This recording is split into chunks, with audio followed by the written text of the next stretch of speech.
dans le cadre de l'élection présidentielle de la sensibilisation aux inscriptions, plus de 3 fois le tour du Cameroun. Je dis souvent c'est 3 fois et demi. Donc l'objectif, il est connu. Je dois être élu président de la République du Cameroun à la prochaine élection présidentielle. Il faut que cela... Sans prétention. Ben, écoutez, c'est une prétention légitime que vous pourriez vous aussi nourrir. Et rien ne dit que ça ne vous arrivera pas. Donc c'est tout à fait légitime. Cet enquêteur du service central de recherche judiciaire, Monsieur Atonfak n'a jamais rencontré Ndjoka. N'en parlons même pas du fait qu'il est même parti sur le terrain avec Ndjoka. Un téléphone Android, une carte datant du référendum, tels sont les éléments scellés de Kingsley Ndjoka pour des raisons judiciaires, indiquent ses avocats qui disent avoir récupéré, les autres dits sous-scellés. Comme les pièces à conviction. Joint au téléphone pour avoir son avis sur le sujet, le colonel Atonfak a laissé dire, je cite, « Je n'ai pas de réaction ». Rappelons que Kingsley Ndjoka est actuellement en détention provisoire à la prison centrale de Nkondengui. Il est accusé de terrorisme. Bien. Que ceux qui n'auraient jamais dû posséder des armes cessent de les posséder. En d'autres cas, les séparatistes déposent des armes. Non mais, je n'imagine pas autrement.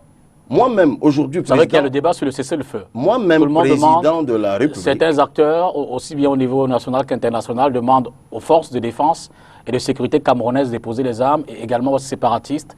Vous dites, c'est clairement les séparatistes qui doivent le faire d'abord. Je suis d'ailleurs d'avis avec tous ceux qui demandent aux belligérants de déposer les armes.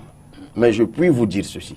Dans un État normalement constitué, même si c'est moi qui deviens président de la République demain, l'État qui a la mission de protection, la mission de sécurité, la mission de préservation de la souveraineté, ne peut pas déposer les armes avant que ceux qui n'auraient jamais dû les posséder ne les déposent. Donc, à cette occasion, on l'oublie. Nous avons proposé, nous au PCRN, le fédéralisme communautaire.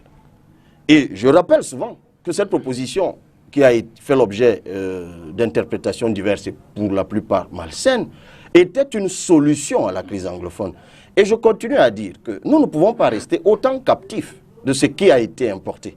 Donc, aujourd'hui, au-delà des clivages linguistiques et culturels, nous devons reconstituer ce que le Cameroun n'a jamais cessé d'être. C'est-à-dire un peuple qui s'est mis ensemble pour avoir son indépendance et sa réunification. Et ça, c'est quelque chose de fondamental.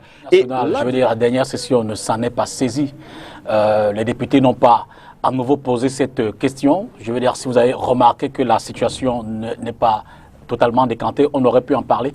Qu'est-ce qu'on peut retenir du bilan des 5 députés du PCRN à l'issue de cette session parlementaire à l'Assemblée nationale notamment? Alors un bilan extraordinairement élogieux.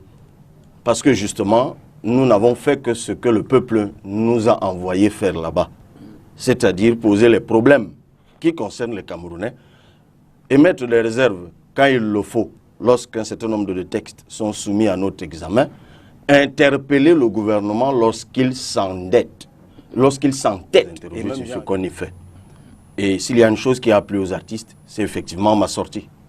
Parce que nous sommes là aussi pour représenter les artistes. En un mot, on a longtemps parlé de cette question, cette loi, elle est mauvaise. Mais heureusement, elle est même contradictoire. C'est pour ça que j'avais dit aux artistes, vous n'êtes même pas obligés de vous y soumettre. De vous y soumettre tout simplement. J'ai interpellé le MINAT là-dessus. J'ai interpellé le MINAC là-dessus. Je leur ai dit, vous révisez l'article, l'alinéa 4 de l'article 5 pour inscrire au titre des associations qui sont sous le régime de l'autorisation et de la déclaration, alors que l'alinéa 3 vous dit déjà que les associations de fait d'intérêt socio et culturel ne sont pas soumises au régime de l'autorisation et de la déclaration. Vraiment, c'est facile, on n'a pas besoin d'avoir un doctorat en droit pour ça. C'est évident. Ce n'était pas faisable.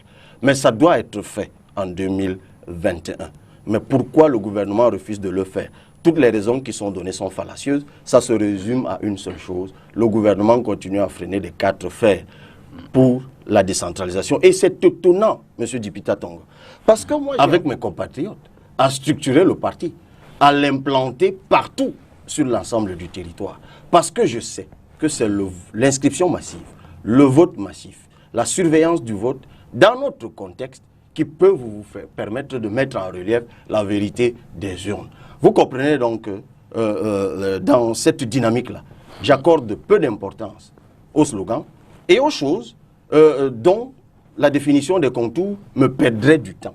Je préfère, moi, me consacrer à ce qui me permettra de mobiliser nos compatriotes. Réaction du secrétaire national à la communication de ce parti, que voilà, qui vous rappelle sagement qu'en réalité, le MRC, lui, il y est depuis le 14 février 2013. Vous dites, Cabral, que vous êtes dans un match qui, je veux dire, a été précédemment joué par les autres partis politiques. C'est le bilan qui est important. Il n'y a pas de triomphalisme à être rejoint ou à rejoindre les autres. Nous-mêmes, en entrant en politique, on y a trouvé d'autres. D'ailleurs, on y a retrouvé le MRC. Et vous vous doutez bien que si le MRC est allé à des élections, avant même que le PCRN ne soit géré par nous aujourd'hui, ben, ça veut dire que par le passé, ils avaient forcément appelé à s'inscrire. Sinon, ils ne seraient pas allés aux élections avec des prétentions clairement exprimées. Donc, le débat, dans ces stratégies, quel regard vous y jetez-vous? C'est que c'est une stratégie propre au MRC. D'accord. Et si vous saviez le temps que je mets avec mes équipes à définir la nôtre, vous comprendriez simplement que ce qui nous intéresse, c'est d'observer ce que font nos concurrents et de capitaliser sur leurs erreurs. Et c'est ça qui nous permettra, nous, d'arriver à la victoire. Et pas seulement d'eux, mais d'ailleurs d'autres conseillers municipaux après les élections. Ils ont été sanctionnés par le conseil de discipline pour 3 ans parce qu'ils n'avaient pas suivi la ligne qui avait été donnée par le parti dans la désignation des exécutifs communaux. Il faut que cela soit clairement dit comme cela. On a communiqué largement là-dessus. Maintenant, au PCRN, il n'y a pas de problème sur un député en particulier. Mais ça a dû vous échapper. Après l'élection, j'ai donné 6 mois à tous les élus du PCRN pour que chacun s'exprime, fasse ce que bon lui semble, tant que ce n'est pas illégal, aille là où il veut, marque son terrain. Donc, si je devrais vous... Et cela dit...